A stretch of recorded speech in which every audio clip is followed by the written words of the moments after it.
He hablado del Centurion, del Chieftain, ahora toca el Challenger. En mi opinión, el Challenger es la culminación o perfeccionamiento de esta línea de diseño. Sin embargo, van a ver que en su origen nada llegaba como a pronosticar o demostrar el potencial que llegó a mostrar durante Guerra del Golfo. Este era un tanque provisorio, de una introducción apresurada, casi oportunista, y también tuvo un retiro bastante prematuro. En varias formas, es un Chieftain sin los problemas motrices, pero al mismo tiempo lo suficientemente diferente del Chieftain como para hacer su propio tanque. Fue un tanque que sirvió de forma excelente en Tormenta del Desierto o Operación Granby para el ejército británico, pero para ser honestos, habrían tenido excelente rendimiento con cualquier otro tanque porque era un ejército que una década antes entrenaba constantemente al más alto nivel, mantenían su equipo sin falta, porque era el ejército que enfrentaría el Pacto de Varsovia en Alemania, extremadamente bien entrenados y profesionales. Y esto no quita los méritos de diseño del Challenger. Ciertamente un Chieftain no habría logrado la movilidad que logró el Challenger por motivos ya repasados. Y como siempre, el desarrollo de MBTs británicos es complicado. Y ya es la tercera vez que escucharemos la historia de nos quedamos con el vehículo que estaba disponible, no el que queríamos. ¿Cómo comienza la historia? En los años 70 se buscaba un reemplazo para el Chieftain. Esto no es necesariamente porque la guerra árabe-israelí demostrara la letalidad de los misiles antitanque y los RPG portátiles, sino porque el desarrollo de vehículos es una cuestión de procesos reiterativos. Se avanza en cierto tipo de tecnología, se evalúa su aplicación en diseños existentes y si no, se verá si al aplicarlo junto a otros sistemas amerita un vehículo nuevo. Aunque sí los conflictos contemporáneos destacaron la necesidad de mejorar el blindaje de los carros de combate, específicamente la protección contra HAT, que ya alcanzaba 500 a 600 milímetros de perforación de acero homogéneo laminado, y la aparición de las flechas perforantes de 115 y 125 milímetros.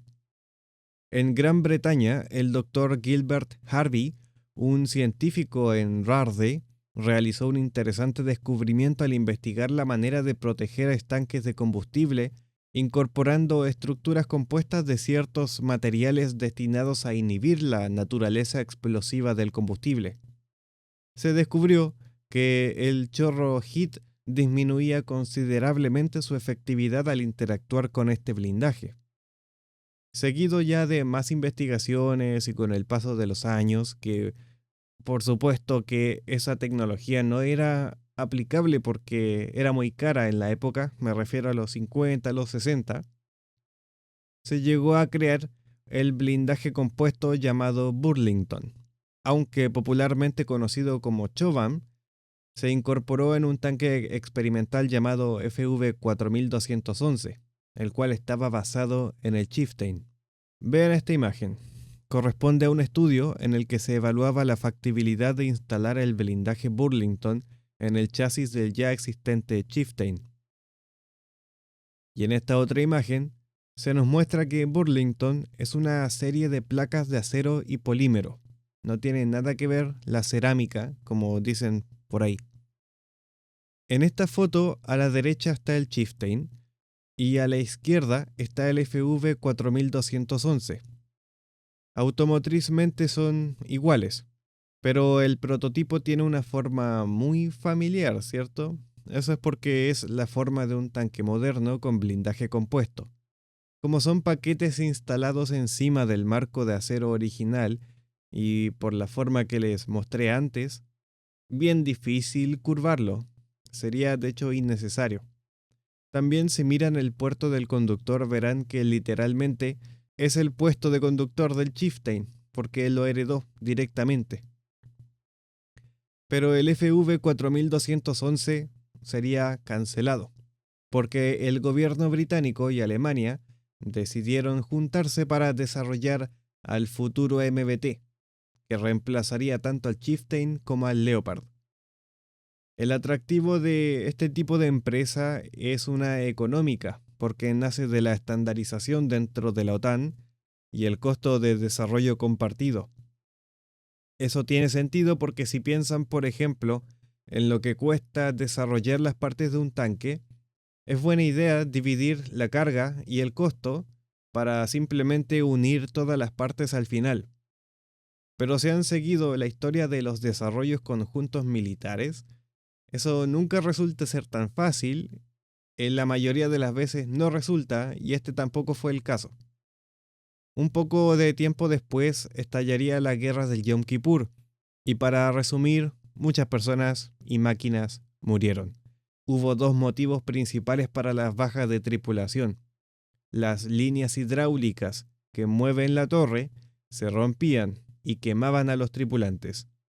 Y la munición guardada en la torre, al ser perforada, explotaba. Yo suelo ser crítico con los británicos en cuanto al diseño de tanques, pero usualmente mi crítica va más bien en lo macro, en el tipo de decisiones políticas de adquisición, pero sí saben hacer cosas. Por ejemplo, ellos ya habían solucionado esos problemas antes que los estadounidenses. Uno era el uso de una torre eléctrica y el otro era el guardar la munición en el chasis en vez de la torre. Eso es algo que los soviéticos también ya habían solucionado hace tiempo. Este conflicto del Yom Kippur impulsó un poco el proyecto conjunto, algo así como que lo revivió, y se desarrollaron algunos puntos, pero el proyecto se terminaría por mutuo acuerdo en 1977. Mientras tanto, Irán quiso comprar 1200 Chieftains, eso fue en diciembre de 1974. Pero el Chieftain que pedían era uno mejorado. Se llamaría Shir Irán o León de Persia. El Ministerio de Defensa lo llamaría FV-4030. Recuerden ese número. El objetivo de mejora para el Shir Irán era cambiar el nefasto paquete de poder por un nuevo motor Rolls-Royce con una transmisión automática David Brown combinado en un solo paquete. Este paquete incluso llevaría el tema del viraje del tanque, era bastante completo pero complicado. Y así nació el Challenger. Oh, medio spoiler, no broma. Los británicos no son tontos para negociar y vender cosas, entonces tomaron al FV-4211, que era un Chieftain con Chovam, le cambiaron el motor, le sacaron el Chovam, pusieron un sistema de control de tiro integrado, el mismo que recibiría el Chieftain Mark X con computadora balística. Le meterían un novedoso sistema de suspensión hidroneumática producida por Dunlop. Sí, los de la marca de neumático. Por lo tanto, en tres aspectos clave era diferente al Chieftain. Diferente paquete de poder, diferente suspensión y después el Shir Irán 2, porque así lo llamarían, diferente en el blindaje, porque ese sí tenía Chovam. Y antes les mostraron lo que era básicamente un Chieftain Mark V, con las peticiones iraníes de cambiar el motor, tener más combustible, protección contra minas. A ese le llamarían Mark V 3P. Pero debido a problemas de desarrollo, se retrasó el negocio. En 1978 el Mark V 3P o Shir 1 ya estaba comenzando su producción. El Shir 2, con el blindaje compuesto, estaba agendado para abril de 1979, pero ocurrió la revolución iraní y se canceló el contrato por completo en febrero de 1979. Afortunadamente para Gran Bretaña, Jordania compró al Shir 1 y le cambió el nombre a Khalid MBT, el Premium de War Thunder. Gran Bretaña se quedaría entonces con las manos mitad vacías, porque el proyecto conjunto falló. El Shir 2 ahí quedó, listo en la pizarra, y todavía no estaba el reemplazo del Chieftain. Se consideró comprar al XM1 norteamericano o al Leopard 2 alemán, tanques listos para empezar su servicio en los siguientes años.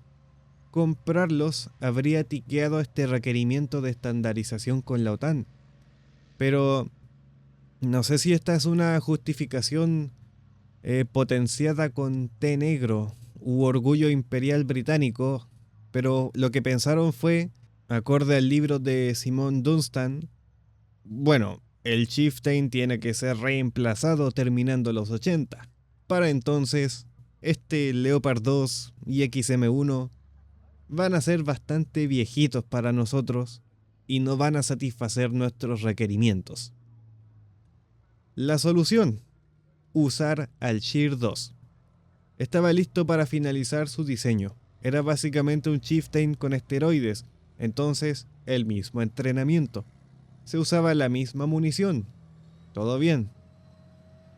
Es chistoso ver estas decisiones que tomaban los británicos porque siempre metían excusas para luego hacer exactamente lo mismo que no querían hacer o se contradecían. Esta vez, la contradicción sería no querer adoptar un vehículo perfectamente capaz por pensar que estaría viejo, el Abrams y el Leopard, para terminar adoptando un vehículo que era menos capaz que estos y que de base ya estaba viejo. Pero bueno, supongo que se dieron cuenta de esa incoherencia y por eso comenzaron el proyecto designado como MBT-80, que tendría una fabulosa tasa de peso-potencia de 27 caballos tonelada, porque este vehículo pesaría 55 toneladas con un motor de 1500 caballos de fuerza. Pero de alguna manera el proyecto se retrasó tanto que en 1979, y viendo la cantidad bestial de T-72 que producía la Unión Soviética, pensaron, bueno, seguimos con las manos vacías, algo hay que rellenar, algo hay que meter ahí al frente en el combate, y se decidió usar lo que tenía a mano, el FV-4030-3 o Shear 2, pero adaptado a los requerimientos del ejército británico, sin modificaciones mayores para acelerar el desarrollo y producción a costo mínimo. El MBT-80 se canceló, pero la investigación relacionada al proyecto continuaría, y continuará en el siguiente video, del Challenger 2.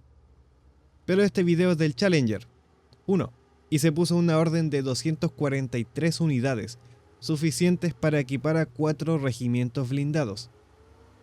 Luego de las pruebas de prototipo, el Challenger se aceptaría para introducirlo a servicio un 14 de diciembre de 1982, pero con algunos reparos, incluyendo un número de componentes a solucionar. El primer Challenger de producción fue entregado al ejército el 16 de marzo de 1983. Estos primeros vehículos tienen la caja blindada en donde está la mira térmica TOX, que va en el costado derecho de la torre. Así como el Chieftain tenía su oreja gigante a la izquierda, el Challenger también la tenía pero a la derecha. Pero a esta fecha el TOX no existía, no existía todavía en servicio. Entonces estos Challenger fueron denominados como Mark I, y no tenían ninguna capacidad de combate nocturno, pero ya una vez se instaló el TOX, el tanque se designó como Challenger 1 Mark II. En realidad no se llamaba Challenger 1 porque aún no existía el Challenger 2, ¿cierto? Pero bueno, esa es su historia de desarrollo. Como siempre, los británicos son entretenidos para... son historias muy chistosas, pero ya veamos el aspecto técnico.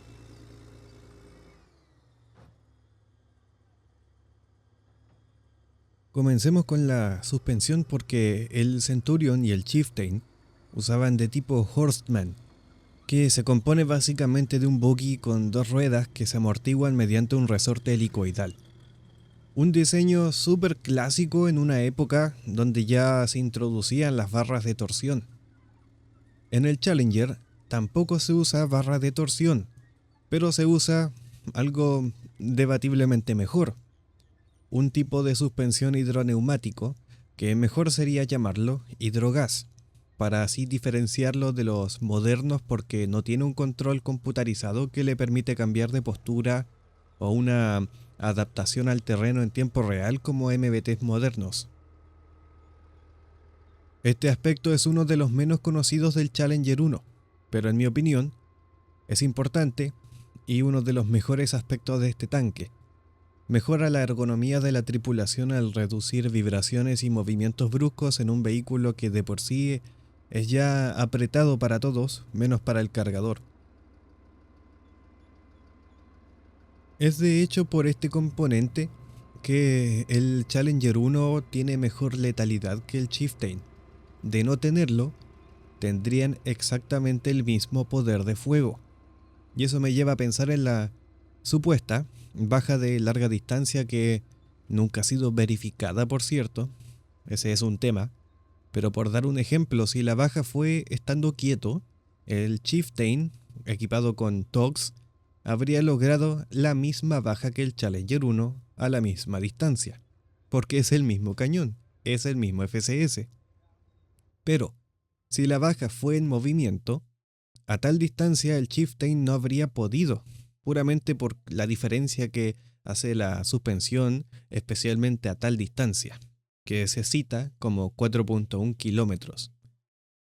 Por lo tanto, le da esa pequeña ventaja al poder de fuego, a la letalidad. Otra ventaja por sobre un tanque con barra de torsión es que si se daña, se puede reemplazar cada unidad individual de suspensión en el campo, mientras que una barra de torsión es más complicada de reemplazar. Una unidad hidroneumática tiene tres partes principales: la rueda con la articulación, la vara o el brazo que conecta la rueda con el módulo hidráulico y el módulo hidráulico. Todo va montado externamente al chasis, no hay nada que esté dentro de este. En el módulo hidráulico se utiliza fluido para amortiguar y tiene una presión de 100 a 140 bars, eso es 1450 psi o libra por pulgada cuadrada. Este volumen se va comprimiendo por un pistón flotante en una recámara, mientras que en otra recámara se encuentra el segundo pistón que va conectado al brazo. Las desventajas vienen a ser el diseño complejo, porque esta unidad en particular proviene de los trabajos conjuntos realizados con los alemanes. Es más costoso y de menor fiabilidad. Es por algo que los prototipos de MBT-70, ¿cierto?, de XM, de repente se ven con suspensión de hidrogas, pero la retiraron porque era más costoso. Va perdiendo gas o fluido con el tiempo y entonces debe ser mantenido. Otro tanque con un sistema comparable sería el francés Leclerc.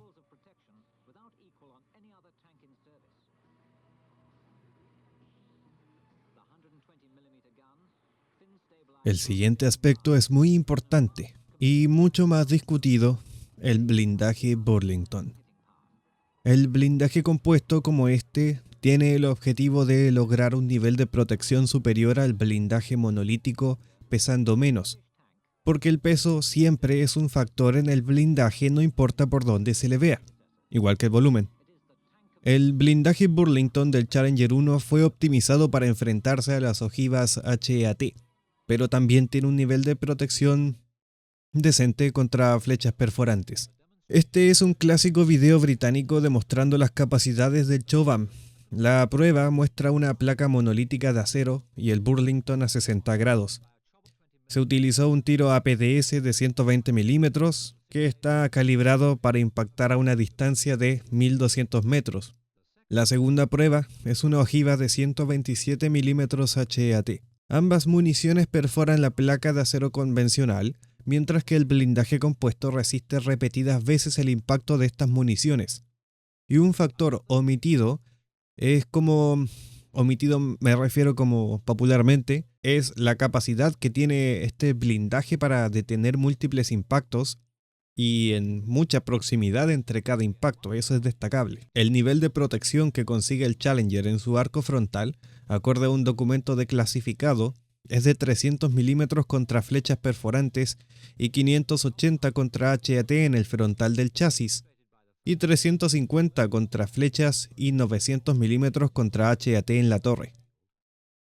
Eso significa que podría enfrentar frontalmente a buena parte de los misiles antitanque como RPGs, exceptuando misiles antitanque que golpeen en el chasis, ahí perforaría, logrando entonces su objetivo de protección inicial. Pero no cumpliría bajo ningún estándar un mejor nivel de protección contra una munición de flecha perforante de 125 milímetros. 3 BM-15 del año 1972 tenía 400 milímetros de perforación plano, o sea que podría atravesar el blindaje del Challenger 1. Es un blindaje optimizado contra HAT. Me sigo preguntando por qué la gente sigue pensando que el Challenger era el tanque más blindado del mundo. Durante la Guerra del Golfo, el Challenger, ahora denominado como Mark III, podía equipar un paquete de blindaje explosivo reactivo llamado Romor en el glacis frontal inferior. Es este bloque gigante que ven acá. Este estaba diseñado para combatir ojivas HEAT individuales como las de un RPG-7. El problema es que si impacta una ojiva Hit Tandem, nulifica ese blindaje y una cabeza de PG-29V, por ejemplo, capaz de perforar 650 milímetros post-era, puede perforar frontalmente el chasis incluso con este paquete extra. En el costado del chasis también se instalaron una serie de paneles de blindaje compuesto, probablemente también Burlington, o sea, acero y polímeros, que está diseñado para protegerse de la munición APDS de 30 milímetros y ojivas HEAT individuales. Lo que es positivo es la cantidad de área que cubren, porque lo normal es que el blindaje de costado del chasis en una gran variedad de MBT solamente cubra el tercio adelantado, pero en este caso es mucho más. Lo que sí es que no se blinda el lateral de la torre con blindaje compuesto, ni con blindaje ERA, con nada. Porque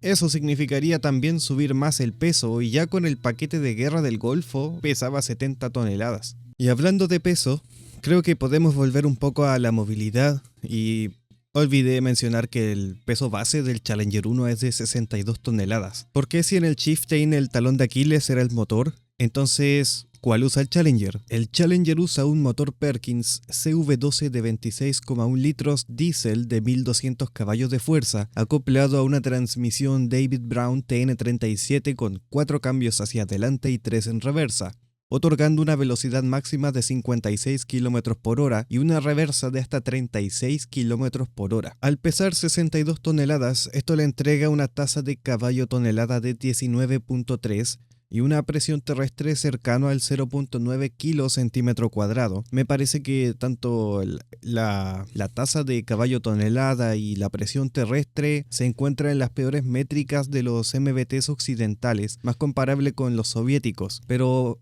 bajo esa misma métrica también podemos decir que la movilidad táctica del Challenger es suficiente. Es potente y móvil, similar a un vehículo soviético, pero una vez añades paquete de blindaje extra durante una guerra de alta intensidad, el paquete de poder es insuficiente para mantener el ritmo o agilidad comparado a otros MBTs. Solamente tiene una ventaja, quizás, que es su alcance operativo, que era de 450 kilómetros en carretera y que se podía extender usando tanques de combustible externos, así como los usaba el Chieftain. Pero en términos de conducción, creo yo que no había ningún problema. El conductor estaba bien posicionado en su asiento semi-reclinado, no tenía para qué levantarse para ver sus periscopios al estar abotonado. La transmisión es automática y viene incorporada a una unidad de viraje asistido Commercial Hydraulics, entregando una cantidad variable pero continua de potencia hidráulica transmitida a las varillas de conducción. Así que a pesar de que usa ya un obsoleto esquema de controles con las varas a los lados, ¿cierto? En realidad es más fácil que tanques anteriores con el mismo, digamos, setup. El Chieftain, por ejemplo, no tenía este sistema, y ya así era mejor de conducir que por ejemplo un Centurion. El resto de controles en el Challenger es prácticamente lo mismo, una pedalera gigante de freno, acelerador a la derecha y un selector de la caja de cambio. Pasemos al poder de fuego. Es el mismo cañón L11A5 del Chieftain, 120 milímetros, ánima estriada, evacuador de gases, manga térmica, sistema de referencia de boca, uso de municiones de 3 piezas con ojiva, propelente y tubo fogón, todo igual. Hasta el FCS era igual. Todo igual, excepto por la introducción de una nueva munición en el programa Charm 1, que sería la flecha perforante Jericho 1. L26A1 de uranio empobrecido, que se cita como un 15% mejor en perforación que la flecha L23A1 de tungsteno. L23A1 tenía una perforación aproximada de 430 milímetros, por lo tanto L26A1 tenía probablemente un valor de perforación más cercano a los 500 milímetros. Coincidentemente, esto era suficiente para destruir al T-72M. Cada tripulación de Challenger recibió 12 tiros de esa munición durante Tormenta del Desierto porque se estimaba que los T-72 iraquíes podían resistir otras municiones que llevase el Challenger, y al mismo tiempo se pensaba que estos sí podían perforarlo frontalmente. Pero afortunadamente el Challenger 1 nunca se encontró con los T-72. Casi siempre combatió contra T-55, T-54, tipo 69, tipo 59, ¿cierto? Y por lo tanto tiene un ratio de bajas de 300 a 0. Eso es lo que se dice. Por lo tanto, súper bien. Casi siempre combatió de noche. Y por supuesto que tenía el GPS.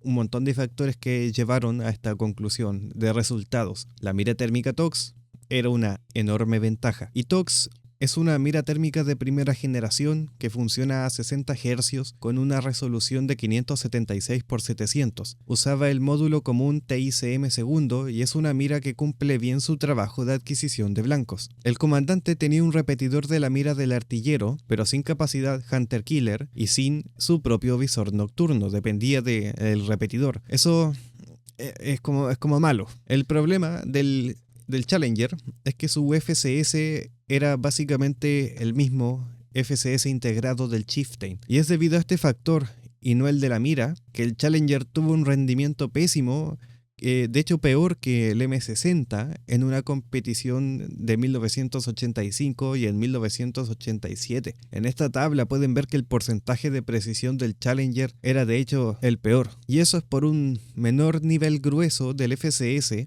en su capacidad de disparar en movimiento. Y viendo eso me lleva a pensar que la publicitada baja de larga distancia con el Challenger fue estando quieto y no en movimiento. Pero bueno, quién sabe. Este periscopio es la mira del artillero que contiene el telémetro láser como la fuente de luz para el sistema de referencia del cañón, que por cierto no era tan simple como el del Abrams o el del Leopard. Tenía un juego mecánico en el que podía quedar mal alineado el cañón. Esta de acá es la mira del comandante, que en cierta forma era independiente porque la cúpula podía rotar, como en el Chieftain, pero como les digo, no tenía una verdadera capacidad Hunter Killer, ni tampoco tenía su propia capacidad de visión nocturna. Dependía completamente del artillero para la lucha nocturna. Esta de acá es la barbeta que contiene la mira térmica TOX, o que no contiene en el caso del Challenger Mark I, y este periscopio era utilizado por el cargador, quien podía ayudar a detectar blancos al frente del tanque cuando no tenía que hacer nada más. En este esquema pueden ver los racks de munición donde se guardan proyectiles y carga. Curiosamente se pueden cargar más proyectiles HESH que flecha, porque el HESH usa solamente una media carga hemisférica, pudiendo guardar 2 cargas HESH en un solo espacio. Con eso me refiero a la bolsa propelente, no al proyectil en sí mismo. Entonces, para cerrar el video, y sería como prácticamente volver al inicio, porque el Challenger 1 tuvo una carrera tan corta que duraría menos de 20 años, y para eso debemos entender al Challenger como un diseño provisional. Fue un tanque que estaba disponible en el momento necesario, que fue producto de un negocio fallido que rindió los frutos correspondientes y al no tener un comprador, cubrió el espacio que se encontraba medio vacío. En cierta forma, también tomó el rol de chivo expiatorio para una industria armamentística que habría tenido que sostener una gran pérdida económica, porque imaginen preparar toda la línea de producción para un tanque que no existe. Cuando entró a servicio no fue excepcionalmente problemático como el Chieftain, tuvo problemas como cualquier tanque nuevo en realidad, pero su fracaso en la competición canadiense en 2 participaciones seguidas fue una vergüenza para el tanque más poderoso de Gran Bretaña. Y fue justamente en ese momento, en el 87, que buscaron algo mejor. Un candidato fue el MBT-95, un sucesor espiritual del MBT-80, pero adivinen qué. Se lo saltaron en favor de un trabajo privado de Vickers, que se convertiría en el Challenger 2. Esa es otra historia complicada. Mientras tanto se solucionaban varios problemas del Challenger 1 y su excelente rendimiento, o al menos buena publicidad, en Tormentas del Desierto, lo llevó a tener una percepción general más positiva. Sin embargo, a ese punto, en 1991, el dado ya estaba tirado y el Ministerio de Defensa se estaba moviendo al Challenger 2, que estuvo pensado por definitiva como una mejora o el verdadero reemplazo del Chieftain. Pero la Guerra Fría terminó y el Challenger 1, en vez de quedar como un vehículo de segunda línea, fue directo al deshuesadero, con el Challenger 2 tomando el rol del MBT británico. Por lo mismo, nos veremos en el próximo video, porque finalmente veremos al Challenger 2. Termino por agradecer a los Patreons y miembros de YouTube. Los invito a mi Discord, verán ahí que coloco fuentes, textos y documentos que utilizo en parte para hacer estos videos, así como se discuten diversos temas. Link en la descripción. Y eso, chau chau.